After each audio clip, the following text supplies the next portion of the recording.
Bonjour à tous, me revoilà. Je vous avais dit qu'on présenterait des recettes. Au début, je serais seul. Ben, c'est ça. Aujourd'hui, c'est parti. On va parler de sushi. Les sushis, ce sont des produits qui aujourd'hui sont très, très à la demande. Je sais très bien qu'il y a des personnes qui n'aiment pas les sushis à cause qu'ils disent ah, moi, j'aime pas le poisson.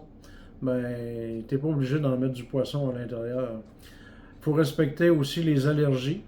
Euh, Écoutez, on travaille avec de l'huile de sésame qui est un produit qui peut être dangereux pour ceux qui sont allergiques. On travaille avec toutes sortes de produits, poissons, fruits de mer. Écoutez, c'est des choses qu'il faut tenir compte. C'est respectable aussi si votre conjoint est allergique aux fruits de mer. On va en faire aux légumes, on va en faire avec autre chose. C'est sûr et certain qu'il y a toujours des produits qui sont végétariens aujourd'hui sur le marché. Vous pouvez prendre ces produits-là, les transformer, les faire mariner même, puis les mettre dans vos sushis. Ça vous fait des sushis de qualité aussi. C'est toujours avec l'amour avec lequel vous travaillez que vous faites vos produits et puis ça va être apprécié. Il faut changer un petit peu la mentalité des gens qui rentrent pour manger parce qu'ils sont pressés puis il faut que ça sorte. Faut aussi penser qu'il y a des moments où, comme le soir, le souper, c'est des repas très importants où on peut offrir des repas de qualité. Euh, Sushi pour moi, c'est pas un repas haut de gamme, c'est un repas standard. Je ne suis pas un sushi man. Je vais vous montrer un peu ma façon de travailler. Euh, S'il y en a d'autres aussi, il y a plusieurs façons. Je vais vous donner le meilleur de moi-même. Puis si ça peut vous être utile ou vous rendre service, mais à ce moment-là, bravo. Alors on va aller voir un peu la mise en place qu'il nous faut et les produits qu'il nous faut pour transformer les sushis. Alors pour les sushis, ça va vous prendre, c'est sûr et certain, du riz. Un riz Calrose. C'est un riz qui est très collant, qui vous permet de faire vos rouleaux de sushis avec beaucoup plus de facilité. Un riz ordinaire, comme là ici à côté, nous allons avoir un riz pour mettre avec les mets chinois ou ces choses-là. C'est un petit riz basmati. Donc, une chose, vous allez voir aussi, j'ai du riz qui est déjà pré-cuit. Nous allons faire un mélange avec que ce soit vinaigre de riz avec du sucre ou bien que ce soit du mirin.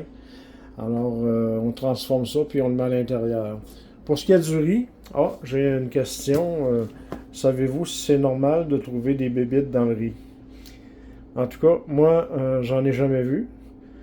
J'en ai jamais eu parce que j'entrepose mon riz à des endroits qui sont vraiment l'idéal, dans les hauts d'armoire, pas à terre, à côté des autres caisses de carton tout trempe qui dégagent une certaine odeur ou qui font qui vont faire naître des petites mouches ou peu importe. La bébête à riz est née de par là. Donc, il ne faut pas s'inquiéter. Si vous voyez du riz avec des bébites à riz, ben, essayez de le retourner au magasin. C'est rare aujourd'hui qu'on va retrouver des bébites à riz parce que les sacs sont fermés sous vide. Puis quand vous allez l'ouvrir, vous allez avoir une place où vous allez pouvoir le refermer. Donc, gardez-les dans les armoires fermées, mettez-les dans des bacs qui sont raisonnables et qui vous protègent d'avoir des moustiques à l'intérieur. La moustique, ce n'est pas un ingrédient des sushis ni de d'autres plats. Moi, si je vois des bébites dans mon riz ou à quelque part, ben, je vais toujours être inquiet de la façon dont l'hygiène et la propreté se fait dans l'endroit où je regarde tout ça. Alors, vous allez avoir besoin de... Moi, ici, j'ai pris des crevettes. J'ai aussi du goberge qui est déjà prêt en rouleau. Vous allez avoir besoin de concombres que je vais transformer avec une mandoline. La mandoline est faite pour donner plusieurs sortes de coupes, mais moi j'utilise tout le temps celle qui est au début, la petite coupe.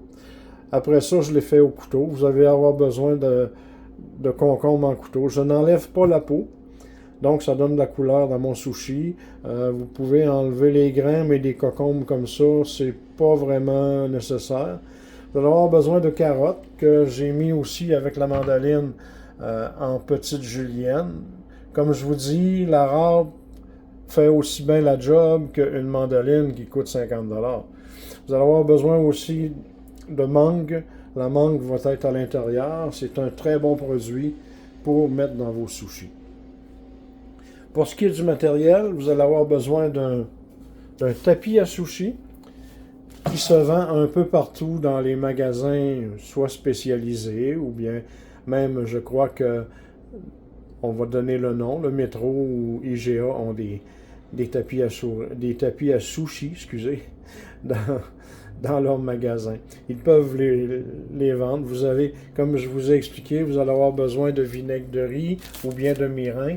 Vous allez avoir besoin d'huile de sésame aussi. Et je vous dis, faut être prudent avec ces produits-là. Vos invités peuvent être allergiques.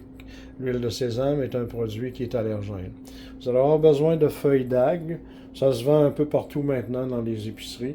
Vous allez avoir besoin de mayonnaise pour faire la sauce piquante, pour mettre à l'intérieur et pour les déguster aussi. La sauce piquante est composée de mayonnaise et de sauce sriracha, plus aussi l'huile de sésame. Vous devez être prudent sur la sriracha. C'est un produit qui est quand même assez épicé, très fort. Je crois que c'est toujours mieux d'en rajouter si il y en a qui aiment beaucoup se faire brûler la bouche et qui sont fiers de ça, mais je vous dis, la popularité aujourd'hui, ce n'est pas de battre des records de vapeur qui sort de la bouche. Donc, vous allez pouvoir en rajouter un peu, mais il faut être prudent avec ça. Vous avez la sauce qui est Hellmann's, qui est quand même un bon produit. C'est vraiment épicé comme sauce. Moi, j'ai un petit problème avec les aliments épicés, donc on fait attention. Pour déguster, vous allez avoir besoin de wasabi, qui est une petite pâte verte qui se vend en tube comme ça. Puis aussi, vous allez avoir besoin de gingembre mariné, qui se vendent en petits pots comme ça. Vous allez voir dans l'épicerie, ils ont tous les produits que vous allez avoir de besoin. Ah, j'oubliais, il y a aussi les avocats qui vont vous servir. On les met en tranches fines et puis on les dépose dans les sushis. Alors ici, on va voir le riz et le mirin. Pour 2 tasses de riz cuit, vous allez pouvoir y rajouter une demi-tasse de mirin ou bien une demi-tasse de vinaigre de riz mélangé avec un quart de tasse de sucre. Oui, il y a du sucre dans les sushis. S'il y en a qui croyaient qu'il n'y en avait pas, ben à ce moment-là, c'est faux. Vous allez pouvoir mélanger ça, votre riz, ça va lui donner un goût et une saveur. Un petit légèrement sucré, légèrement acidulé. Et puis, le mirin, lui, il sert aussi à une autre chose. Il sert à ne pas que les bactéries se développent. Et ça vous protège dans le fond lorsque vous le travaillez. C'est sûr que vous travaillez à la table pour monter des sushis, ça peut vous prendre une demi-heure, 1 heure, mais au moins vous êtes protégé par la qualité du produit que vous allez faire. Alors je vous reviens avec le montage.